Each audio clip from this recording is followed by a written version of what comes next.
বন্ধু শত্রু হয়ে গেছে, শত্রু বন্ধু হয়ে গেছে। রাজনীতির ক্ষেত্রে এটা আরও বেশি চোখে পড়ার মতো ঘটনা। ব্যক্তিগত জীবনেও সেটা ঘটে, আবার আন্তর্জাতিক সম্পর্কের ক্ষেত্রেও সেটা অনেক সময় আমরা ঘটতে দেখি। শত্রু বন্ধু হয়ে যায়, বন্ধু শত্রু হয়ে যায়। তেমনই একটা দৃষ্টান্ত এবার স্থাপিত হলো বাংলাদেশকে কেন্দ্র করে। ভারতীয় বিভিন্ন গণমাধ্যম যে খবরটা দিচ্ছে, সেখানে সেই খবরটা যদি আমরা আমলে নিই, তাহলে ব্যাপারটা বাংলাদেশের জন্য বেশ বিব্রতকর এবং বেশ গুরুত্বপূর্ণ এবং ভয়াবহও বটে। কদিন আগেও, এই তো বছরখানেক আগেও,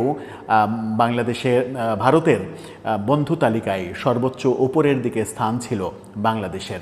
এবার ভারত যে শত্রু তালিকা তৈরি করেছে, সেই শত্রু তালিকায় সবথেকে বড় যে 5 শত্রু দেশের নাম সামনে এসেছে, প্রকাশ হয়েছে, সেখানে বাংলাদেশের নাম দেখা গেছে। অর্থাৎ বাংলাদেশকে ভারত শত্রু তালিকায় অন্তর্ভুক্ত করল বন্ধু তালিকা থেকে। শেখ হাসিনার আমলে চরম বন্ধুত্ব দেখেছি, এবার প্রফেসর ইউনূসের আমলে চরম শত্রুতা দেখছি। এর আগে ভারত বাংলাদেশ বিরোধী নানা ধরনের সিদ্ধান্ত নিয়েছে, ট্রান্সশিপমেন্ট চুক্তি বাতিল করেছে, গঙ্গা পানি চুক্তি বাতিল করার প্রক্রিয়া শুরু করেছে, স্থলবন্দর দিয়ে সব ধরনের আমদানি নিষিদ্ধ করেছে। এরকম বাস্তবতায় এবার যে ঘটনাটা সামনে আসলো, এটা যদি সত্যি হয়, তাহলে সেটা বাংলাদেশের জন্য চরম বিব্রতকর এবং বাংলাদেশের জন্য চরম ক্ষতিকর।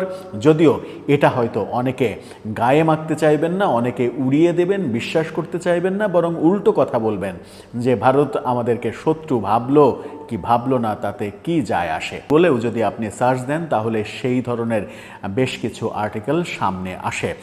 তেমনি একটা ব্যাপার, একটা স্ক্রিনশট দেখে নিতে পারেন, যেখানে বলা হচ্ছে টপ 5 কান্ট্রিজ অফ ইন্ডিয়া। সেখানে 1 নম্বর শত্রু ভারতের তালিকায় রয়েছে চায়না, 2 নম্বরে পাকিস্তান, 3 নম্বরে তুর্কি অর্থাৎ তুরস্ক, 4 নম্বরে আজারবাইজান এবং 5 নম্বরে বাংলাদেশ। মজার ব্যাপার হচ্ছে 6 এবং 7 নম্বরে, 6 নম্বরে আমেরিকা রয়েছে, যে আমেরিকার সঙ্গে কদিন আগেও আমরা দেখেছি যে ভারতের সম্পর্ক খুবই ঘনিষ্ঠ হয়ে গেছে।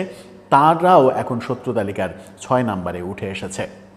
এটা যদি সত্যি হয়, তাহলে বেশ ভয়ঙ্কর ব্যাপার। এবার ভারতের জন্য বেশ ভয়ঙ্কর যে আমেরিকাকে তারা শত্রু তালিকায় এনেছে, আমেরিকার সঙ্গে সম্পর্ক তলানিতে চলে গেছে। ডোনাল্ড ট্রাম্প এবং নরেন্দ্র মোদীর যে বন্ধুত্ব, সেই বন্ধুত্বে ফাটল ধরেছে বলে নানা ইস্যুতে আমরা দেখছি। কিন্তু ভারত যখন বাংলাদেশকে শত্রু তালিকায় অন্তর্ভুক্ত করলো, সেরকম বিশ্লেষণ করে জি নিউজ একটা ফটো সহ একটা আর্টিকেল তৈরি করেছে, যে ফটোতে ঢাকা শহরের মতিঝিলের ছবি তারা দিয়েছে এবং তারা বিশ্বের বিভিন্ন দেশে, যে দেশ ভারতের শত্রু এবং যে দেশে ভ্রমণ না করার জন্য জনগণকে বলছে, যে দেশে ভ্রমণ করা মানে বেশ আতঙ্কের এবং বিপদের, সেই তালিকায় 2 নম্বরে এনেছে তারা বাংলাদেশকে। সেখানে মতিঝিলের ছবি দিয়ে তার নিচে ইংরেজিতে যে ক্যাপশন ব্যবহার করা হয়েছে 3 লাইনের, সেই ক্যাপশনের যদি আমরা বাংলা করি, তাহলে সেখানে লেখা রয়েছে, যদিও ভারত ও বাংলাদেশের সংস্কৃতি একই রকম, রাজনৈতিক সমস্যা এবং মাঝে মাঝে সীমান্ত সমস্যা ভারতীয় পর্যটকদের জন্য এটিকে কম আকর্ষণীয় করে তোলে। কিছু নিরাপত্তা উদ্বেগ ও ক্রমবর্ধমান ভারত বিরোধী অনুভূতিও ভ্রমণকারীদের ভ্রমণের আগে 2 বার ভাবতে বাধ্য করে। অর্থাৎ বাংলাদেশে যে ভারত বিরোধী প্রোপাগান্ডা হচ্ছে, ভারত বিরোধী অবস্থান বাংলাদেশে তীব্র হয়েছে, সেটাকেই তারা মেনশন করার চেষ্টা করেছে এবং তাদের নাগরিকদের বাংলাদেশে ভ্রমণ নিরাপদ নয় এমন কথা বলেছে তাদের আর্টিকেলে জি নিউজ। এই বাস্তবতায় আমরা যদি শত্রু তালিকায় আসি, তাহলে ভারতের শত্রু তালিকায় 1 নম্বরে কারা? চায়না। সেই চায়নার সঙ্গে আমরা, আমাদের এই বর্তমান সরকার, প্রফেসর ইউনূস সরকার, চায়নার সঙ্গে সম্পর্ক তৈরি করার জন্য উঠে পড়ে লেগেছে। অর্থাৎ ভারতের 1 নম্বর শত্রুর সঙ্গে আমরা সম্পর্ক অতিরিক্ত মাখামাখিতে যেতে চাই। ভারতের 2 নম্বর শত্রু কারা? পাকিস্তান। পাকিস্তানের সঙ্গে আমরা সম্পর্ক গত 5 আগস্ট শেখ হাসিনা সরকার পতনের পরে আমরা দেখেছি যে সম্পর্ক রিবিল্ড করার চেষ্টা, এবং পাকিস্তান চীনকে নিয়ে ত্রিদেশীয় একটা প্ল্যাটফর্ম প্ল্যাটফর্ম তৈরির চেষ্টাও হচ্ছে, যেটা আমরা গণমাধ্যমে দেখেছি, যেটা নিয়ে আমরাও ভিডিও বানিয়েছিলাম। তার মানে হচ্ছে যে এরপরে রয়েছে 3 নম্বরে তুরস্ক।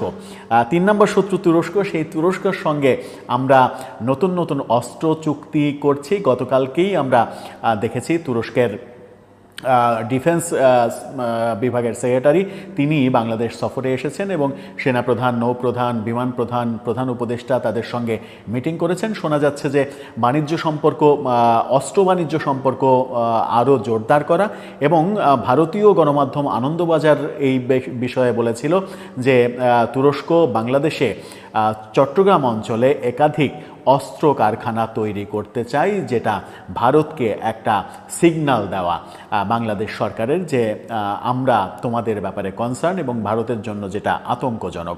এই ব্যাপারগুলো ঘটছে, এই ব্যাপারগুলো যখন আন্তর্জাতিক অঙ্গনে ঘটছে তখন একটা প্রশ্ন সামনে আসছেই যে আন্তর্জাতিক অঙ্গনে আমরা কি বন্ধুহারা হয়ে যাচ্ছি কিনা।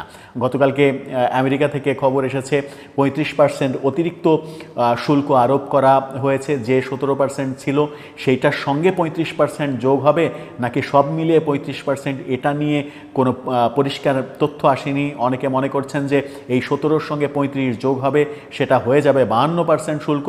এবং আমেরিকা এই হুমকিও দিয়েছে, বাংলাদেশ যদি আমেরিকান কোনো পণ্যের উপরে শুল্ক আরোপ করতে চায় তাহলে এই শুল্কের পরিমাণ আরও বাড়বে। তার মানে হচ্ছে যে আমেরিকাকেও আমরা বন্ধুর রাষ্ট্রের জায়গা থেকে হারিয়ে ফেলেছি।